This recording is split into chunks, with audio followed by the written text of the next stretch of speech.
आज के इस सुंदर कार्यक्रम में मंच पे विराजमान केंद्रीय ग्रामीण विकास एवं पंचायत राज मंत्री आदरणीय श्री गिरिराज सिंह जी, केंद्रीय जल शक्ति मंत्री श्री गजेंद्र सिंह शेखावत जी, जल शक्ति मंत्रालय से राज्य मंत्री श्री विश्वेश्वर टुडू जी एवं श्री प्रहलाद सिंह पटेल जी, सामने बैठे हुए गणमान्य अतिथिगण, देवियों और स्वजन, सभी को नमस्कार।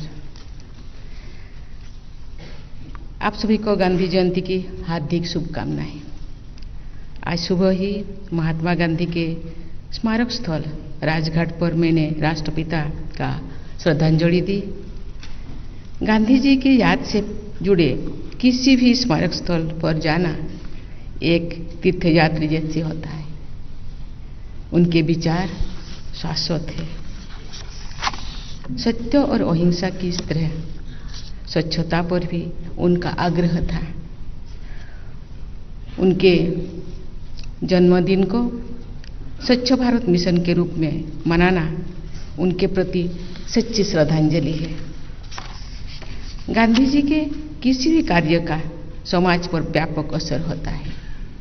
स्वच्छता पर उनका आग्रह भी सामाजिक विकृति कर दूर करने और नई भारत के निर्माण हेतु था।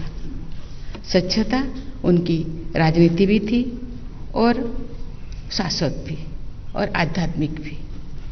एक स्वच्छ समाज की नींव स्वच्छता के जरिए ही डाली जा सकती है। ऐसे अनगिनत उदाहरण गांधी जी के जीवन में है, जिनसे स्वच्छता की नई परिभाषा हम दे सकते हैं। उसका एक उदाहरण 1901 के कलकत्ता कांग्रेस अधिवेशन में देखने को मिला था।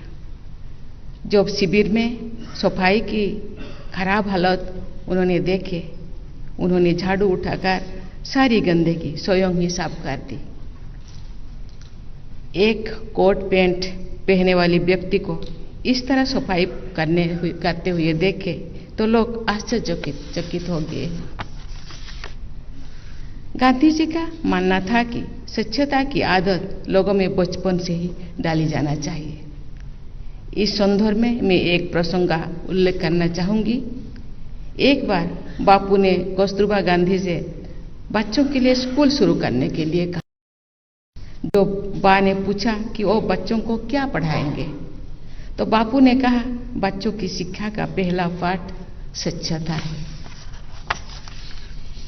किसानों के बच्चों को इकट्ठे करो, उनके आंख दांत देखो, उन्हें स्नान कराओ, सफाई की आदत डालो। ये कम शिक्षा नहीं है।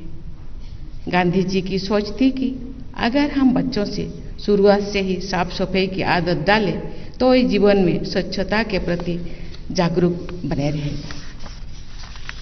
बहनों और भाइयों, स्वच्छता सदियों से भारतीय संस्कृति और जीवन शैली का अभिन्न हिस्सा रहा। इसी महीने देशवासी दीपावली और छठ का त्योहार मनाएंगे। दीपावली में लोग जहां अपने घरों को साफ सफाई करते हैं, स्वच्छता सदियों से भारतीय संस्कृति और जीवन शैली का अभिन्न हिस्सा रहा। इसी महीने देशवासी दीपावली और छठ का त्योहार मनाएंगे।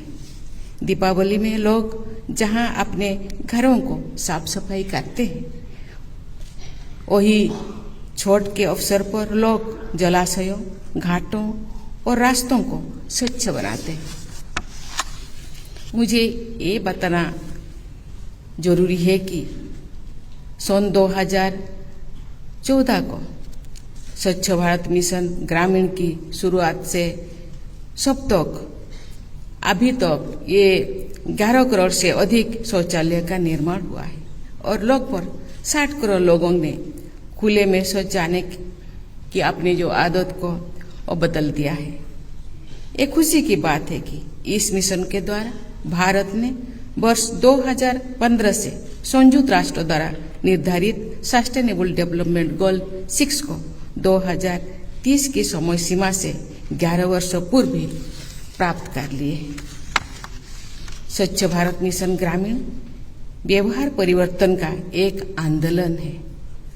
कोरोना की वैश्विक महामारी के दौरान सभी लोगों ने ये महसूस किया कि घर घर बने शौचालय, साबुन से हाथ धोने की आदत और घर में नल के द्वारा जल की आपूर्ति की सुविधा ने इस विपत्ति में एक रक्षा कवच का कार्य किया है।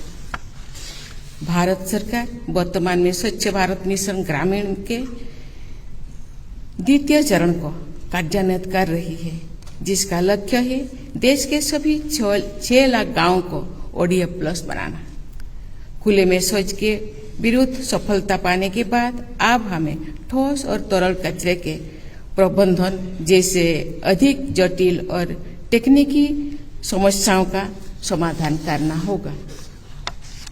मुझे ये जानकर प्रसन्नता हुई है कि स्वच्छ भारत मिशन ग्रामीण के द्वितीय चरण के प्रारंभ में अभी तक 1,16,000 से अधिक गांवों ने स्वयं को ODF प्लस घोषित किया है और लगभग 3 लाख गांव में ठोस और तरल कचरा प्रबंधन का कार्य शुरू भी कर चुका है। इसके तहत कंपोस्ट गड्ढे का निर्माण कर जैविक खाद भी बनाई जा रही है। मुझे ये जानकर भी प्रसन्नता हुई है कि गांव में व्यक्तिगत और सामुदायिक स्तर पर बायोगैस प्लांट्स स्थापित किए जा रहे हैं। ये प्रयास पर्यावरण संतुलन को बनाए रखने में मदद करेंगे। देवियों और स्वजनों, भारत सरकार स्वच्छता के साथ साथ हर घर नल से जल लक्ष्य पर भी कार्य कर रही है। इसके लिए 15 अगस्त 2019 को प्रधानमंत्री जी ने जल जीवन मिशन की घोषणा की थी। इस मिशन का उद्देश्य वर्ष 2024 तक हर घर को नियमित और गुणवत्ता युक्त पेयजल उपलब्ध कराना है। मुझे बताया गया है कि जल जीवन मिशन के प्रारंभ के समय देश में केवल 3 करोड़ 23 लाख ग्रामीण घरों में नल से जल की आपूर्ति होती थी, जो पिछले 3 वर्षों की अवधि पर बढ़कर करीब 2 करोड़ 27 लाख तक पहुंच गया है। खुले में शौच से मुक्त के साथ साथ नल के पानी की सुविधा से हाल के वर्षों में जल जनित बीमारियों में उपलब्धियां भी कमी आई है, लेकिन हमारा लक्ष्य बहुत बड़ा है। हमें जल प्रबंध और स्वच्छता के क्षेत्र में विश्व के समक्ष एक उदाहरण प्रस्तुत करना है। आज जब हम आजादी का अमृत महोत्सव मनाते हुए अमृत काल में प्रवेश कर रहे हैं, तो हमारा संकल्प होना चाहिए स्वच्छ, स्वस्थ और आत्मनिर्भर भारत का निर्माण। एक ऐसा भारत जिसका विश्व के अग्रणी देशों में स्थान रहे। इस लक्ष्य को पाने में हमारे सामने काफी बड़ी चुनौतियां होगी, क्योंकि इतनी बड़ी जनसंख्या को बुनियादी सुविधाएं उपलब्ध कराने के लिए आधुनिक तकनीकी और प्रचुर संसाधनों की आवश्यकता होगी। मुझे पूरा विश्वास है कि कुशल राजनीतिक नेतृत्व के तहत हमारी वैज्ञानिक, डॉक्टर, इंजीनियर, शिक्षक तथा अन्य भागीदारी और सबसे बढ़कर जागरूक नागरिक अपने संयुक्त प्रयासों से भारत को एक विकसित और आत्मनिर्भर राष्ट्र बनाने में सफल होंगे। इसी के साथ ही आप लोगों को बहुत बहुत बधाई, धन्यवाद। जय हिंद, जय भारत।